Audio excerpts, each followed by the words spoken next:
C'est l'été, certains d'entre vous vont sans doute partir en vacances, et parmi ceux-là, peut-être certains vont-ils partir faire de la randonnée et ou du camping en forêt. Imaginez-vous maintenant dans votre tente, en plein sommeil réparateur après une longue journée de marche, et soudain, les hurlements d'une femme vous réveillent en sursaut. Vous sortez alors la tête de la tente pour voir ce qui se passe et vous vous retrouvez nez à nez avec une jeune femme couverte de sang, à bout de souffle et en sanglots, qui vous implore de lui venir en aide parce qu'elle est poursuivie par un taré armé d'un couteau. Et bien cette histoire, qui semble tout droit sortie d'un thriller d'horreur, c'est malheureusement une histoire vraie qui s'est déroulée il n'y a pas si longtemps que ça sur le sentier des Appalaches, et c'est l'histoire que je vais vous faire découvrir aujourd'hui dans ce nouvel épisode de HVI. Générique.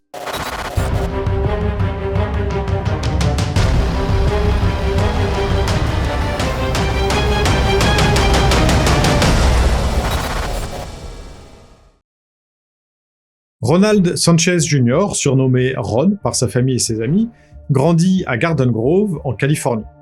À 18 ans, il décide de s'engager dans l'armée, et c'est ainsi qu'il devient Combat Engineer, je crois qu'en français c'est sapeur de combat. Il fait carrière et reste 17 ans dans l'armée, 17 années, pendant lesquelles il participe à 3 opérations extérieures en Irak. Comme on peut l'imaginer, ce sont des missions extrêmement difficiles, au cours desquelles il voit des camarades être tués et sans doute beaucoup d'autres atrocités. Il finit par être à son tour touché et souffre de blessures irréversibles au dos et aux genoux. C'est ainsi qu'à l'âge de 35 ans, Ron est remercié et est renvoyé à la vie civile.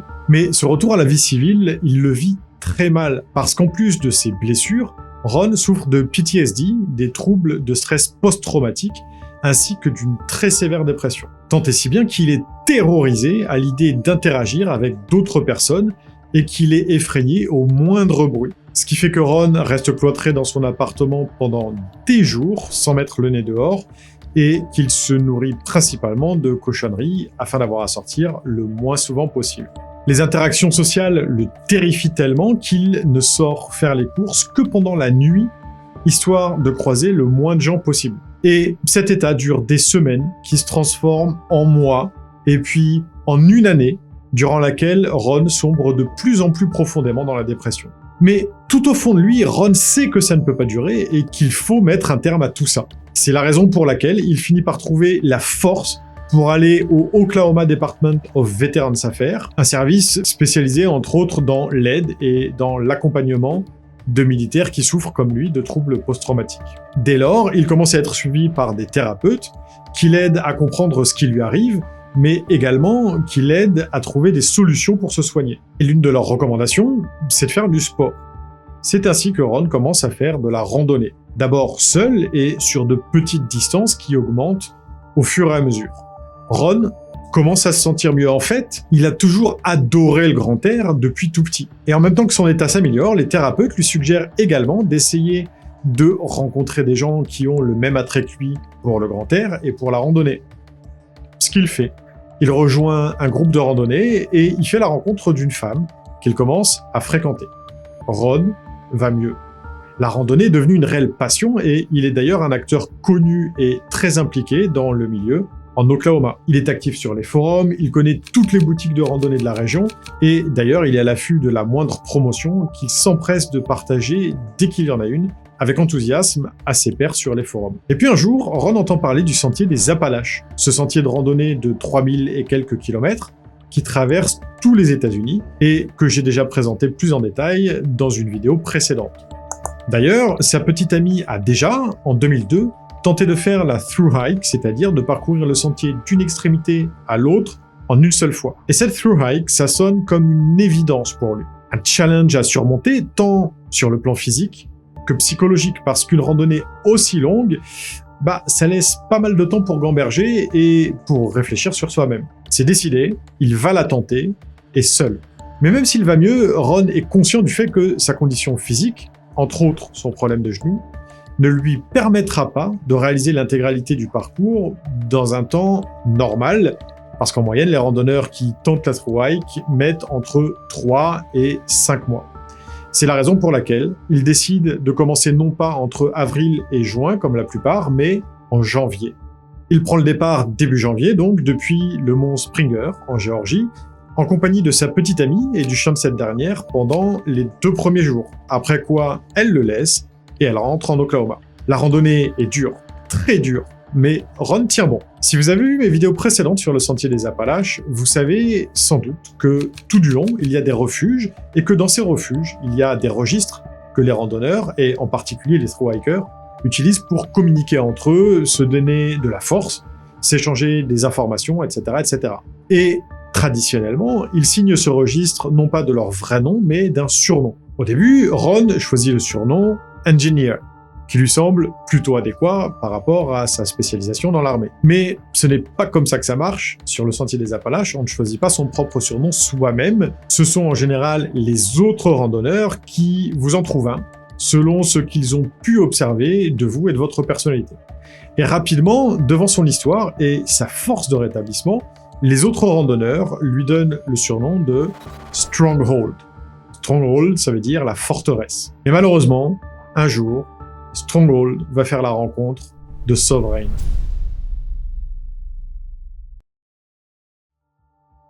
James Jordan est élevé par sa mère, seule, dans la ville de Cape Cod, dans le Massachusetts, son père étant mort d'une overdose lorsqu'il avait 6 ans. Mais en réalité, il semble plutôt livré à lui-même, sa mère étant, selon le dire en tout cas des gens du coin et des voisins, plus intéressé par l'alcool et la drogue que par l'éducation de ses fils. Suivant l'exemple de ses parents, James commence à boire de l'alcool et à fumer de l'herbe très jeune. Et vers 13 ou 14 ans, il se fait arrêter par la police avec un copain à lui pour l'effraction d'un véhicule. Sa mère, qui semble dépassée, le met à la porte et le fait interdire dans l'immeuble. Le jeune James trouve refuge tantôt chez un de ses rares copains, tantôt dans l'abri d'un terrain de baseball voisin, où il dort assez régulièrement. Dans les quelques périodes où il est sobre et semble aller mieux, sa mère le reprend à la maison, mais ça ne dure jamais très longtemps avant que les voisins n'entendent de violentes altercations entre la mère et son fils. Et un jour, la mère finit par lui acheter une tente et lui dire de partir explorer le monde. Pour ceux qui veulent prendre des leçons afin de devenir de meilleurs parents, je peux vous donner son contact si ça vous intéresse. James Jordan grandit et parle souvent de plan de fuite, parce qu'il devient de plus en plus paranoïaque. Il est convaincu que les gens parlent dans son dos. D'ailleurs, en même temps qu'il devient de plus en plus paranoïaque, il devient également de plus en plus prompt à se mettre en colère pour un rien. Il arrive que la police reçoive des appels le concernant, mais la plupart du temps, ce sont des appels pour de simples nuisances, sans réelles conséquences. Comme cette fois, par exemple, où il refuse de quitter la chambre d'hôtel qu'il ne paye plus. Et il est également arrêté quelques fois pour détention de stupéfiants que non seulement il semble consommer, mais qu'il semble aussi revendre afin de gagner quelques dollars. Le temps passe, sa condition empire et James décide que c'est de rester dans cette région étriquée qu'il rend comme ça. Il décide donc de partir en stop et rallie dans un premier temps la Floride, où il vit pour ainsi dire dans la nature. Pendant une brève période, il semble aller un petit peu mieux, et il dit à des proches restés dans le Massachusetts adorer sa nouvelle vie. Mais ça ne va pas durer. En 2013, il est arrêté à 3 reprises pour des délits mineurs, se promener torse nu en pleine ville, des coups et blessures quand même sur une infirmière qui, selon lui, essayait de lui donner une injection létale, et se promener nu près d'un aérodrome. Jugé, il est ordonné une évaluation psychiatrique, mais cette évaluation révèle que tout va bien et qu'il peut être relâché. Pour ceux qui veulent prendre des leçons afin de devenir un meilleur psy, j'ai son contact aussi. Bref, les années passent, les petits délits s'enchaînent, mais James Jordan parvient à chaque fois à échapper aux soins dont il aurait pourtant besoin, ou à tout simplement les refuser. Et systématiquement, il s'enfuit dans une autre région, ou même carrément dans un autre état.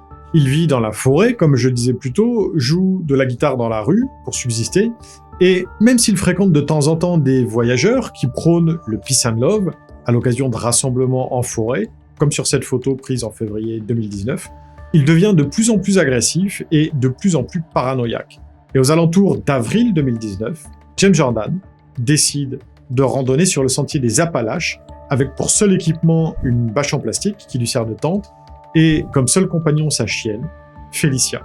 Mais sur le sentier des Appalaches, surtout maintenant, il y a pas mal de monde. Donc James, qui a choisi le pseudo Sovereign, croise régulièrement d'autres randonneurs.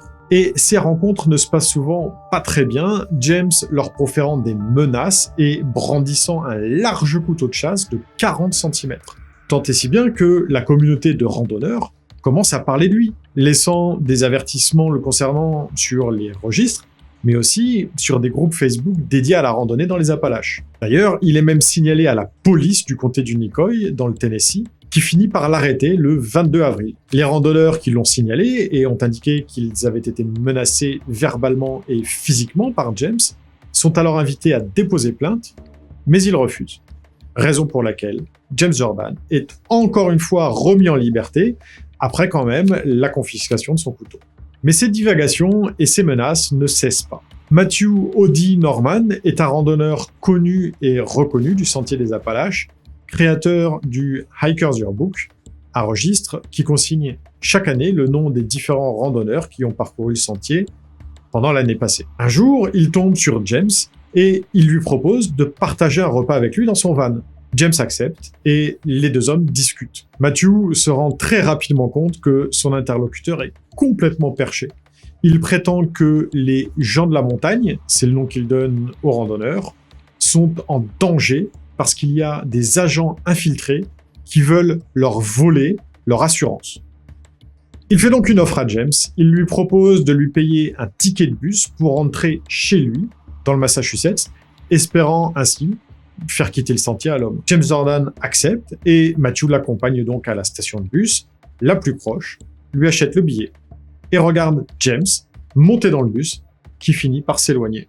James Jordan ne posera plus aucun problème aux randonneurs. Sauf que, dès l'arrêt suivant, il décide de descendre du bus et de retourner sur le sentier des Appalaches.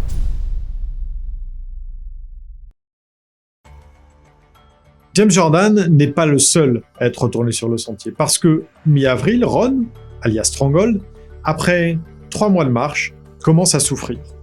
Et c'est pour cette raison qu'il finit par appeler sa petite amie pour venir le chercher là où il se trouve, à Damascus, en Virginie. Elle s'exécute et les deux rentrent dans l'Oklahoma.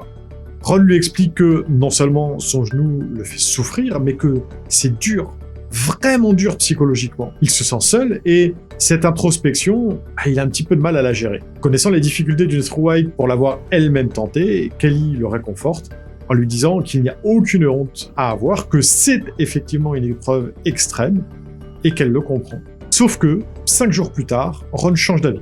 Il veut y retourner. Et c'est ce qu'il fait, quelques semaines plus tard, après avoir parlé avec ses thérapeutes des difficultés qu'il avait éprouvées, et s'être rassuré en parlant avec d'autres randonneurs. Début mai, Kelly reconduit donc Ron là où il avait arrêté, à Damascus. Il passe quelques jours dans une auberge de la ville, et il fait la rencontre de Bob Walker, qui, lui, ne randonne que sur une portion du sentier. Les deux hommes sympathisent rapidement, ainsi qu'avec une poignée d'autres randonneurs, et ils se lancent dans la randonnée en groupe. Le groupe passe leur dernière nuit ensemble le 9 mai, et le lendemain matin, Ron leur annonce qu'il va arrêter d'utiliser les refuges pendant un moment, qu'il a envie d'expérimenter un petit peu de dormir en tente. Nous sommes le vendredi 10 mai 2019, la journée est radieuse et Ron est aux anges. Il passe la journée à envoyer des photos de fleurs à Kelly en lui demandant de l'aider à les identifier. Ron est plus que jamais ravi d'avoir décidé de revenir sur le sentier. Il en est maintenant convaincu, Stronghold finira cette randonnée. Pendant la journée, Ron rejoint 3 autres randonneurs et le nouveau groupe décide de marcher ensemble pendant la journée. À un moment, il tombe sur un type assis sur le bord du chemin, les cheveux un petit peu hirsutes, qui est en train de jouer de la guitare.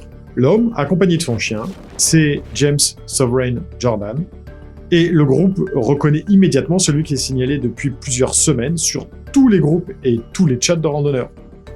On ne sait pas réellement ce qui s'est dit lors de cette première rencontre, mais ce qui est certain, c'est que le groupe décide de laisser Sovereign là où il est, de reprendre leur marche et d'installer leur tente un petit peu plus loin. La nuit tombe et le groupe est sur le point d'aller se coucher quand soudain, Sovereign fait son apparition. Il a le regard vide, semble complètement à l'ouest et les propos qu'il tient n'ont pas de sens. Les 4 compères se demandent quoi faire et tout d'un coup, l'homme commence à les menacer. Il parle de verser de l'essence sur leur tente la nuit pendant qu'ils dorment et de les faire brûler vifs. D'un commun accord, ils décident de plier leur campement et, malgré l'obscurité de la nuit, de partir et de laisser l'homme à ses divagations. Mais alors qu'ils commencent à replier leur tente, l'homme sort un large couteau et se met à le faire tournoyer dans les airs en s'approchant de 2 des randonneurs qui, terrifiés, partent en courant. Sovereign se lance à leur poursuite. Pendant ce temps-là, Ron et Kirby, Tuck, Morrill se dépêchent de finir de tout remballer. Mais James Jordan a déjà fait demi-tour et il est de retour au campement. Il se jette sur Ron et le poignarde à plusieurs reprises au niveau de la poitrine. Kirby est terrifiée et lorsque James se précipite sur elle, déséquilibrée par son gros sac à dos, elle tombe sur le dos et n'arrive pas à se relever. James se jette alors sur elle en lui donnant des coups de couteau au niveau du visage, des bras, des jambes et du torse. Et en même temps que les coups de couteau, il lui donne de très nombreux coups de poing dans la tête. Pendant ce temps-là, Ron parvient à se saisir de son téléphone et à envoyer un message de SOS avant de finalement succomber des suites de ses blessures. Kirby, le visage lacéré de coups de couteau, réfléchit à toute vitesse à comment elle pourrait bien sortir de là. Fais la morte. Arrête de bouger et de respirer, se dit-elle. Et ça fonctionne. Son agresseur finit par se relever et part à la recherche de son chien Felicia. Kirby décide alors que c'est le moment de se relever à son tour et de courir le plus vite qu'elle peut en direction du sud, en espérant trouver rapidement d'autres randonneurs qui pourront lui venir en aide. Grièvement blessée et saignant abondamment, elle parcourt près de 10 km avant de finalement tomber sur 2 randonneurs, un homme et une femme, qui sont en train de dormir dans leur tente. Ils essayent de contacter les secours, mais il n'y a que très peu de réseaux sur le sentier des Appalaches. Ils décident alors d'aider la pauvre femme à parcourir 8 km supplémentaires jusqu'à arriver aux abords d'une route où, là, il y a du réseau qui leur permet enfin d'appeler le 911. Il est 3h12 le matin du 11 mai 2019.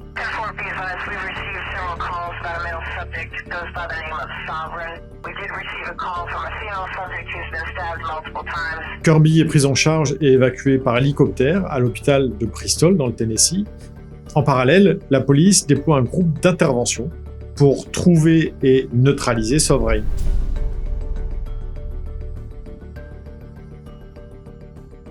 En s'aidant du SOS envoyé par Ron et en effectuant une triangulation, ils tombent un petit peu avant le lever du jour sur un campement de randonneurs hagards quand ils entendent l'histoire. Ils ont, eux aussi, croisé le chemin de James Jordan. D'abord, vers 1h du matin, ils ont entendu un cri strident déchirer le silence de la nuit. Et un peu plus tard, alors qu'ils dormaient dans leur tente, une voix masculine les avait réveillés en sursaut. L'homme, d'un ton très agressif, avait exigé qu'il lui donne une lampe de poche et il s'était exécuté sans sortir de la tente, ni même l'ouvrir complètement d'ailleurs.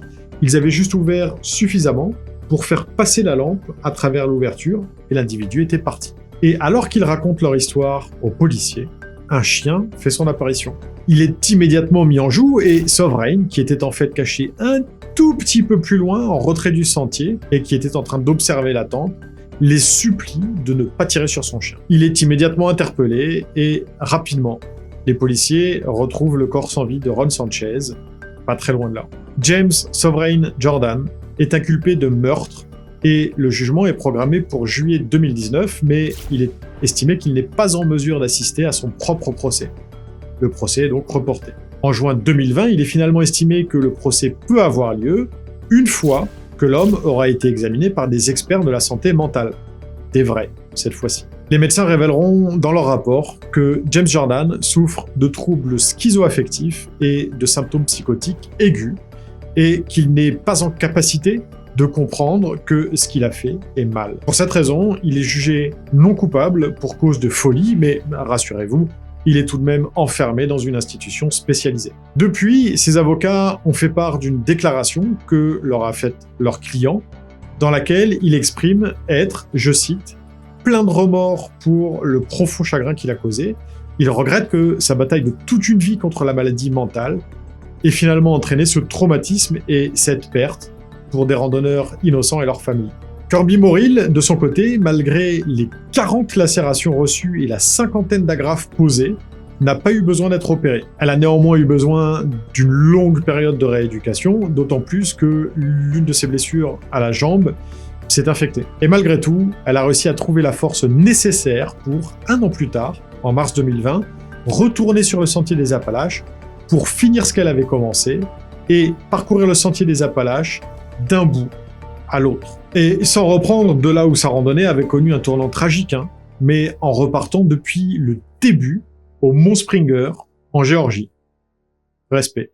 Avant de vous quitter, je voulais vous informer que je vais alléger un petit peu mon rythme de publication pendant cet été. Je ne publierai qu'une semaine sur 2, et ce, jusqu'au 21 août. Pour plus d'informations, rendez-vous dans l'espace communauté, où je donnerai tous les détails. Et sinon, le plus simple, pour pas rater les prochaines vidéos, c'est de vous abonner, et surtout d'activer la cloche sur toutes les notifications. Si cette vidéo vous a plu, n'hésitez pas à la partager et à mettre un pouce bleu.